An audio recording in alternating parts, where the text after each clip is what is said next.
नमस्कार सभी EPS 95 pension धारकों का आज के इस वीडियो में स्वागत है। आज के इस वीडियो में ईपीएफओ द्वारा जो कर्मचारी एम्प्लॉय पेंशन स्कीम के तहत रिटायर्ड होने वाले हैं और उनको पेंशन मिलने वाली है, तो उनके लिए एक नई योजना की शुरुआत की गई है, जिससे जो भी कर्मचारी अब रिटायर होंगे तो उसके दूसरे दिन से उनको पेंशन का भुगतान जो है वो शुरू हो जाएगा। तो जी हाँ, आज के इस वीडियो में ईपीएफओ द्वारा ये जो रिटायर्ड होने वाले कर्मचारियों के लिए बड़ी सौगात देकर एक नई योजना की शुरुआत की गई है, तो उसी के बारे में अभी मैं आपको इस वीडियो में जानकारी देने वाला हूँ। तो जो इस योजना के तहत अभी तक जो कर्मचारी यहाँ पर रिटायर्ड हुए हैं, तो उनको यहाँ पर जो अपडेट है, तो उसके हिसाब से नासिक से और हिसार के जो रिटायर्ड हुए कर्मचारी हैं, तो उनको जो है वो उनके रिटायरमेंट के तुरंत बाद ही जो उनका पीपीओ है तो वो दे दिया गया है। यानी उनको जो कागजी कार्रवाई करने के लिए लंबे समय तक इंतजार करने के बाद जो पेंशन का भुगतान किया जाता है, तो ऐसे में यहाँ पर इनको जो है वो केवल रिटायर होने के 2 दिन बाद ही उनकी पेंशन का जो पीपीओ है तो वो अलॉट कर दिया गया है। यानी उनकी अगले महीने से रेगुलर पेंशन जो है वो उनके खाते में आना शुरू हो जाएगी।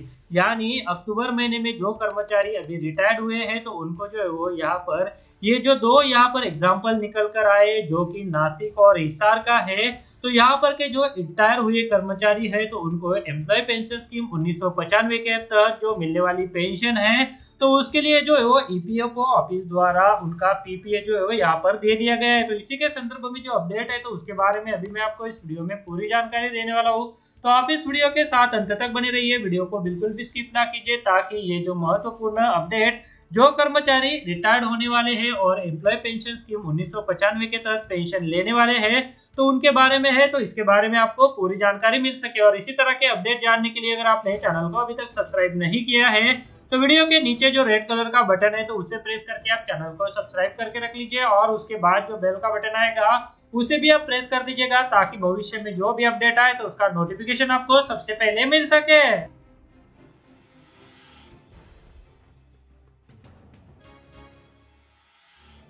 तो चलिए, एम्प्लॉय पेंशन स्कीम 1995 के तहत जो कर्मचारी रिटायर्ड होने वाले हैं, तो उन कर्मचारियों को उनकी रिटायरमेंट के 2 दिन बाद ही उनके पीपीओ का अलॉटमेंट जो है वो हो गया है। इसके लिए ईपीएफओ द्वारा एक नई योजना की शुरुआत की गई है। तो इसके तहत अभी जो भी कर्मचारी रिटायर्ड होंगे, तो उनको उनकी पेंशन पाने के लिए लंबी भागदौड़ नहीं करनी पड़ेगी, केवल 2 दिन में ही यहाँ पर जो है वो उनको उनका पीपीओ जो है वो अलॉट हो जाएगा। तो जी हाँ दोस्तों, ये जो अपडेट है, तो उसके बारे में यहाँ पर बताया गया है कि अच्छी खबर, अब सेवानिवृत्ति के दिन से ही मिलेगा ईपीएफओ से पेंशन। हिसार का कर्मचारी बना पहला लाभार्थी। उसके बाद यहाँ पर दूसरा जो अपडेट है, तो इसी तरह का अपडेट है, तो वो है ईपीएफओ की सौगात, रिटायरमेंट के दूसरे दिन से मिलेगी सेवानिवृत्त होने वाले कर्मचारियों को एम्प्लॉय पेंशन स्कीम के तहत पेंशन। तो जी दोस्तों, यहाँ पर इन दोनों अपडेट में जो कि पहला अपडेट है हिसार से और दूसरा अपडेट है नासिक से, तो यहाँ पर ये जो दोनों अपडेट है, तो सेम योजना के तहत यहाँ पर ईपीएफओ नासिक और ईपीएफओ हिसार के जो रिटायर्ड होने वाले कर्मचारी है, तो उनको उनके रिटायरमेंट के तुरंत बाद ही उनकी पीपीओ जो है वो मिल गई है। तो जी दोस्तों, यहाँ पर इस अपडेट में जो डिटेल जानकारी है, तो वो दी गई है कि अब सेवानिवृत्ति के दिन से ही कर्मचारियों को उनकी पेंशन मिल जाएगी। विश्व के सबसे बड़े सामाजिक संगठन कर्मचारी भविष्य निधि संगठन ने यह नई योजना शुरू की है। इसके तहत लोगों को कर्मचारी भविष्य निधि कार्यालय के बार बार चक्कर लगाने की जरूरत नहीं पड़ेगी।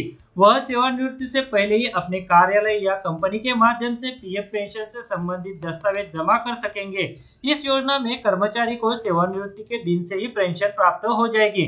खास बात यह है कि योजना के तहत पहली pension Jindal stainless steel industry में कर्मचारी विजय कुमार यादव को प्रदान की गई है। इस आधार पर 31 अक्टूबर से यह योजना लागू कर दी गई है।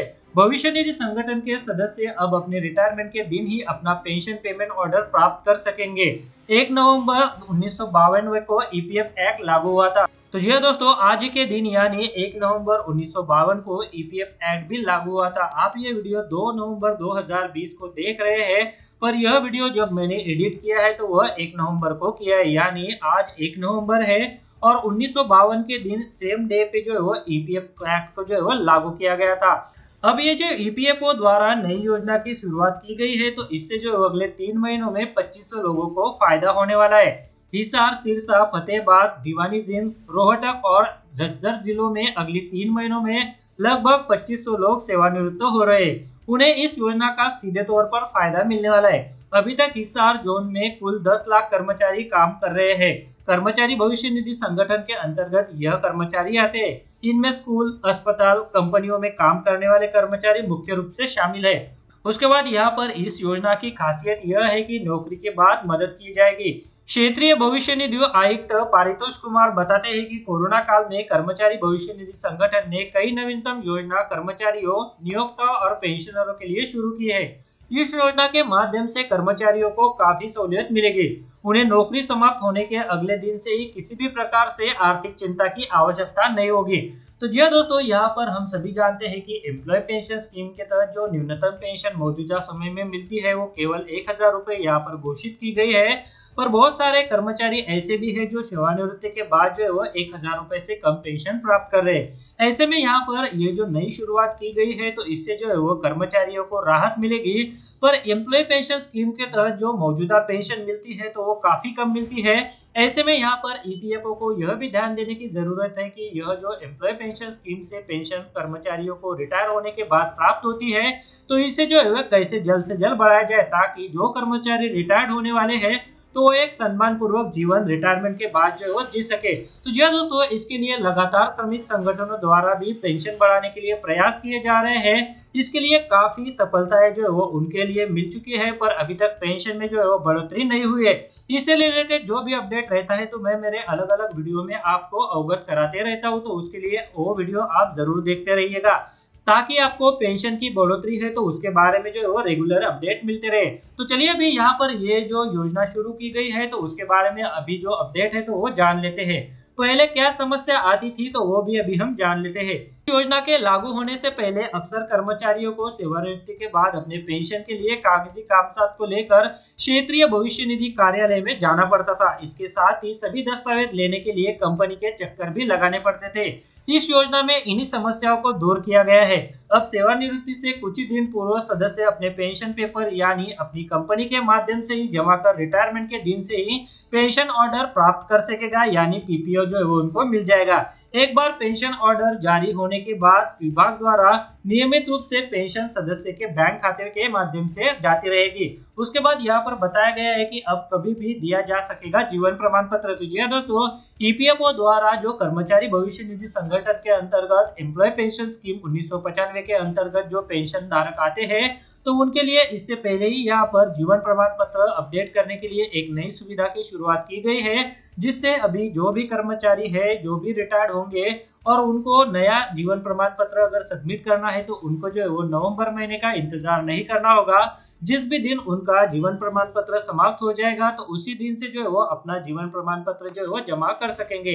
इसके लिए ईपीएफओ द्वारा जो है वो एक सर्कुलर भी जारी करके इसके बारे में पहले ही जानकारी दे दी गई है। तो जी दोस्तों, यहाँ पर जो भी एम्प्लॉय पेंशन स्कीम 1995 के अंतर्गत पेंशन धारक आते हैं तो यानी अगर मान लीजिए किसी पेंशन धारक का जीवन प्रमाण पत्र 1 अप्रैल को समाप्त हो रहा है तो वो उसी दिन से जो है वो उसका नया जीवन प्रमाण पत्र भी जो है वो जमा करवा सकता है। जीवन प्रमाण पत्र जमा करने के लिए आपको जो है वो जो सीएससी सेंटर होते हैं तो उन पर जाकर आप आपका जीवन प्रमाण पत्र जमा कर सकते हैं, या फिर जिस बैंक में आपकी पेंशन आप ले रहे हैं तो वहां पर भी आप आपका जो जीवन प्रमाण पत्र जो है वो जमा कर सकते हैं। ईपीएफओ ऑफिस में जाकर जीवन प्रमाण पत्र जमा, बैंक है, ईपीएफओ ऑफिस है या फिर सीएससी सेंटर है तो उनके लिए आपको जो है वो आपके घर से निकलकर जाना होगा।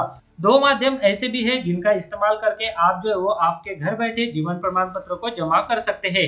इसके लिए आपको जो आपके पास एक स्मार्टफोन चाहिए या फिर आपके पास कंप्यूटर या फिर उसके साथ जो है वो इंटरनेट चाहिए। अगर आपके पास स्मार्टफोन है या फिर कंप्यूटर है और दोनों में इंटरनेट है तो आप घर बैठे आपका जीवन प्रमाण पत्र जो है वो जमा कर सकते हैं। आपको जो है वो बैंक में, ईपीएफओ ऑफिस में या फिर सीएससी सेंटर में जाने की कोई भी जरूरत नहीं है।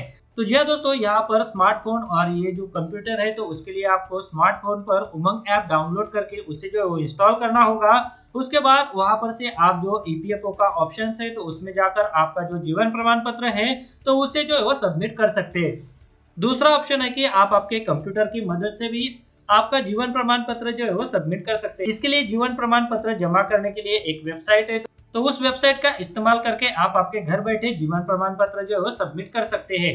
तो जी दोस्तों, अगर आप चाहते हैं कि आप घर बैठे किस तरह से जीवन प्रमाण पत्र जमा कर सकते हैं, इसके लिए डिटेल वीडियो एक आपके लिए चाहिए तो आप मुझे वीडियो के नीचे कमेंट कर दीजिएगा, फिर मैं आपके लिए एक डिटेल वीडियो घर बैठे उमंग ऐप पर या फिर कंप्यूटर से कैसे जीवन प्रमाण पत्र को अपडेट किया जाता है तो उसके बारे में जो है वो जानकारी दे दूंगा। यहाँ पर जैसे कि हमने वीडियो की शुरुआत में बात की थी कि ये जो नई योजना सरकार द्वारा शुरू की गई है तो इससे जो है वो दो अपडेट निकल कर आए, पहला हिसार का था और दूसरा नासिक महाराष्ट्र से था। तो जी दोस्तों, यहाँ पर जो भी कर्मचारी अब नासिक महाराष्ट्र से रिटायर्ड होने वाले हैं तो उनके लिए यहाँ पर काफी अच्छी खबर है। तो जी दोस्तों, ईपीएफओ नासिक रीजन के जो रिटायर्ड होने वाले कर्मचारी है तो उनको भी यहाँ पर रिटायर होने के दिन से उनको जो है वो उनकी पेंशन का जो पीपीओ है तो वो प्राप्त हो जाएगा। तो जी दोस्तों, सेवानिवृत्त होने वाले कर्मचारियों को अब एम्प्लॉय पेंशन स्कीम 1995 के तहत मिलने वाली पेंशन के लिए संघर्ष नहीं करना पड़ेगा। ईपीएस 95 पेंशन सेवानिवृत्ति के बाद दूसरे दिन से ही लागू हो जाएगी। नासिक में कर्मचारी भविष्य निधि कार्यालय ने एम्प्लॉय पेंशन स्कीम 1995 के पेंशन धारकों को राहत देने के लिए पेंशन वितरण योजना शुरू की है। एक कर्मचारी जो जीवन भर कड़ी मेहनत के बाद सेवानिवृत्ति होता है वह समय पर अपनी पेंशन शुरू करने की उम्मीद भी करता है। इससे पहले अपनी पेंशन शुरू करने के लिए कर्मचारियों को पीएफ का चक्कर लगाना पड़ता था क्योंकि कागजी कार्रवाई होने में देरी लगती थी। ईपीएस 95 सदस्य की ऐसी सभी समस्याओं को दूर करने के लिए केंद्र सरकार ने प्रयास योजना की शुरुआत की है। ईपीएस 95 के तहत 58 वर्ष की आयु में श्रमिकों की सेवानिवृत्ति के दूसरे दिन से ही पेंशन शुरू हो जाएगी।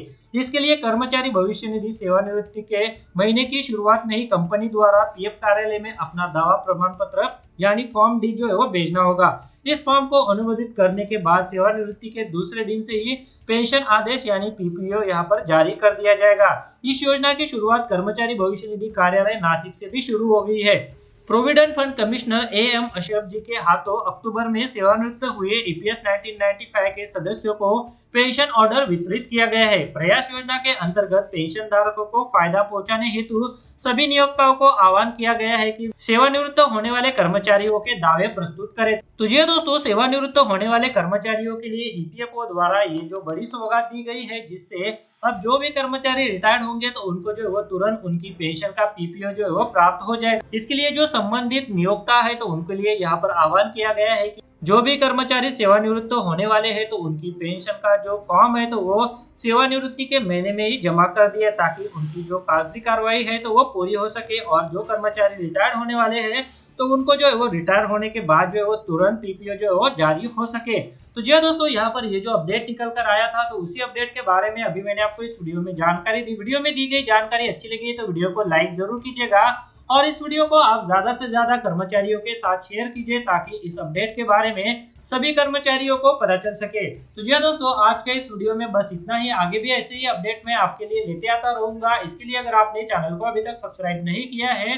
तो चैनल को सब्सक्राइब करके रख लीजिए और उसके बाद जो बेल का बटन आएगा उसे भी आप प्रेस कर दीजिएगा ताकि भविष्य में आपसे संबंधित जो भी अपडेट आए तो उसका नोटिफिकेशन आपको सबसे पहले मिल सके। अगर आप शेयर मार्केट में इन्वेस्ट करना चाहते हैं तो इसके लिए आपको एक ट्रेडिंग अकाउंट की जरूरत पड़ती है।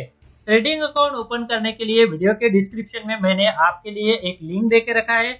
उस लिंक पर क्लिक करके अगर आप ट्रेडिंग अकाउंट ओपन करते हैं तो उस ट्रेडिंग अकाउंट ओपनिंग के लिए आपको कोई भी चार्जेस देने की जरूरत नहीं है, साथ में कोई भी एनुअल फी देने की जरूरत नहीं है। और जब भी आप इक्विटी में शेयर खरीदेंगे या फिर बेचेंगे तो उसके ऊपर आपको कोई भी ब्रोकरेज देने की जरूरत नहीं है।